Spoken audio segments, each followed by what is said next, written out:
Hello और स्वागत है आज के इस डीप डाइव विश्लेषण में। आज हम सीधा मुद्दे पर आते हैं।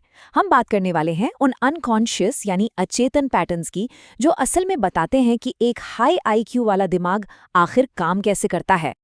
देखिए, हमारी सोसाइटी में ना अक्सर इंटेलिजेंस को टेस्ट स्कोर्स या स्कूल के ग्रेड से नापा जाता है ना। लेकिन सोर्स मटेरियल के हिसाब से असली कहानी कुछ और ही है। असलियत में आपके स्कूल के ग्रेड्स सिर्फ सतह हैं। असली इंडिकेटर्स तो वो अनकॉन्शियस पैटर्न्स और डेली हैबिट्स हैं जो तय करते हैं कि आपका दिमाग रोजाना कैसे ऑपरेट कर रहा है। तो आज के इस एजेंडा में हम 4 मुख्य चीजों पर फोकस करेंगे। दिमाग की इंटरनल प्रोसेसिंग, दुनिया को देखने का नजरिया, सेल्फ ग्रोथ और एनर्जी मैनेजमेंट, और फाइनली असली समझदारी का निष्कर्ष। चलिए शुरू करते हैं। आगे बढ़ते हुए हमारे पहले फेज की तरफ, दिमाग की इंटरनल प्रोसेसिंग यानी मेंटल केओस को कैसे ऑर्गेनाइज किया जाता है। अब आपने कभी सोचा है कि अत्यधिक बुद्धिमान लोग अक्सर बातचीत करने के बजाय शांति या साइलेंस क्यों ढूंढते हैं? मतलब जहां आम लोग एकदम चुपचाप बैठने में अजीब सा फील करते हैं, वहीं इन हाई आईक्यू वाले लोगों को यही शांति इतनी अट्रैक्टिव क्यों लगती है? रीजन बहुत सिंपल है। उनके लिए शांति में बैठना कोई खालीपन नहीं है, बल्कि एक बहुत ही क्रूशियल टूल है। ये एक ऐसा टूल है जो उनके दिमाग में चल रहे उस पूरे केओस को, उस अव्यवस्था को ऑर्गेनाइज करता है। और मजे की बात बताऊं, इसी शांति से उन्हें अचानक एकदम आउट ऑफ नोवेयर वाले शानदार आइडियाज मिलते हैं। इसीलिए शांति उन्हें बेचैन नहीं करती, बल्कि वो तो इसे और ज्यादा क्रेव करते हैं। और इसी से जुड़ी है एक और कमाल की हैबिट, मेंटल एडिटिंग। आपने नोटिस किया होगा कि बुद्धिमान लोग कम बोलते हैं और सोचते ज्यादा हैं। अब ये कोई शर्मीलापन नहीं है, असल में वो रिएक्ट करने से पहले अपने थॉट्स को इंटरनली शब्दों में ढालकर फिल्टर करते हैं। वो चाहते हैं कि उनके बोले गए शब्दों का असर एकदम मैक्सिमम हो। इस चीज को समझना बहुत इंटरेस्टिंग है, क्योंकि वो ना गोल गोल नहीं घूमते, बल्कि लेयर्स में सोचते हैं। सबसे पहले वो हर पॉसिबल आउटकम की कल्पना करते हैं, फिर एनालिटिकल तरीके से हर कमी को फिक्स करते हैं, और आखिर में पूरे कॉन्सेप्ट को बिल्कुल सिंपल बना देते हैं। ये बिल्कुल ऐसा है जैसे कोई मेंटल चेस प्लेयर 10 चालें आगे की सोच रहा हो। ओवर थिंकिंग को एक डीप एनालिसिस में बदल देना सच में लाजवाब है। चलिए अब दूसरे फेज पर आते हैं और देखते हैं कि ये ऑपरेटिंग सिस्टम बाहरी दुनिया के साथ कैसे इंटरैक्ट करता है, यानी दुनिया को देखने का नजरिया, सवाल करना और प्रॉब्लम सॉल्व करना। जरा इमेजिन कीजिए, एक हाईली इंटेलिजेंट इंसान जब हमारे रोजमर्रा के किसी इनएफिशिएंट या बेकार से सिस्टम को देखता है तो वो कैसे रिएक्ट करता है? वो बस ऐसे ही उस नाकामी को चुपचाप एक्सेप्ट नहीं कर लेते। उनके लिए ये दुनिया ना ऑप्टिमाइजेशन का एक बड़ा सा प्लेग्राउंड है। उन्हें प्रॉब्लम सॉल्विंग में बहुत मजा आता है, भले ही किसी ने उनसे मदद ना मांगी हो। सिस्टम्स बिल्ड करना, बोरिंग टास्क्स को ऑटोमेट करना या नए शॉर्टकट्स निकालना, ये सब उन्हें बहुत पसंद है। और ये कोई घमंड या एरोगेंस नहीं है, उन्हें बस इन मेंटली चैलेंजिंग कामों को फिक्स करने में सचमुच बहुत मजा आता है। तो क्रूशियल पॉइंट ये है कि वो हर चीज पर सवाल उठाते हैं।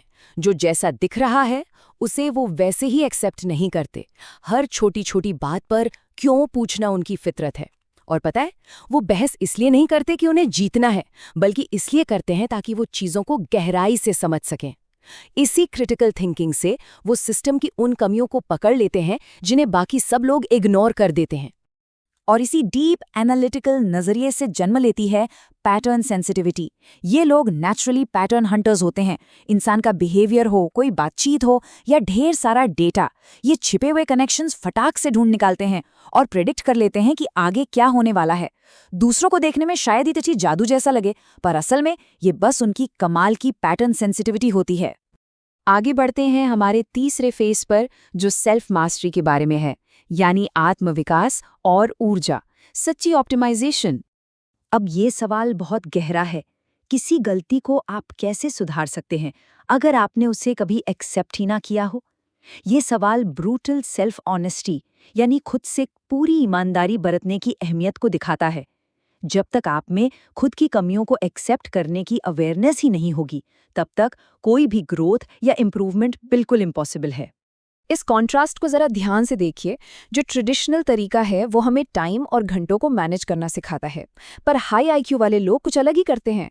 वो अपनी ऊर्जा यानी एनर्जी को मैनेज करते हैं। वो जबरदस्ती प्रोडक्टिव बनने की कोशिश नहीं करते, बल्कि अपने पीक मेंटल टाइम को, जैसे सुबह के डीप वर्क को प्रोटेक्ट करते हैं और अपने नेचुरल कॉग्निटिव रिदम के हिसाब से चलते हैं।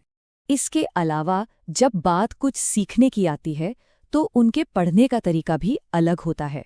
वो सिर्फ किताबें खत्म करने के लिए नहीं पढ़ते, बल्कि नए थिंकिंग मॉडल्स को अडॉप्ट करने के लिए पढ़ते हैं।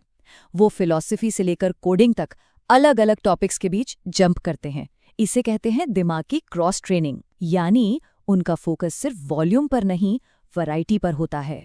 और फिर आता है इस पूरे एनालिसिस का सबसे बड़ा ट्विस्ट। असली जीनियस स्मार्ट दिखना नहीं है, बल्कि दूसरों को स्मार्ट फील कराना है।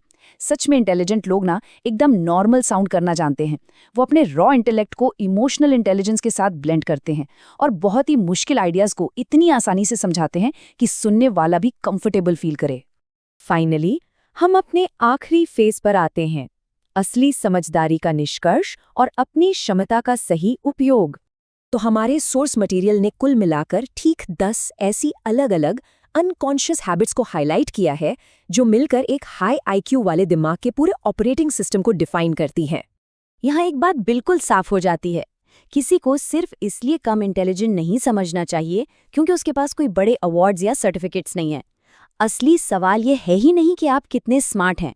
असली पैमाना तो ये है कि आप अपने दिमाग के पोटेंशियल का कितनी इफेक्टिवली यूज कर रहे हैं। वही आपकी सच्ची इंटेलिजेंस है। जैसे जैसे हम इस एनालिसिस को खत्म कर रहे हैं, एक बहुत ही प्रोवोकेटिव थॉट सामने आता है।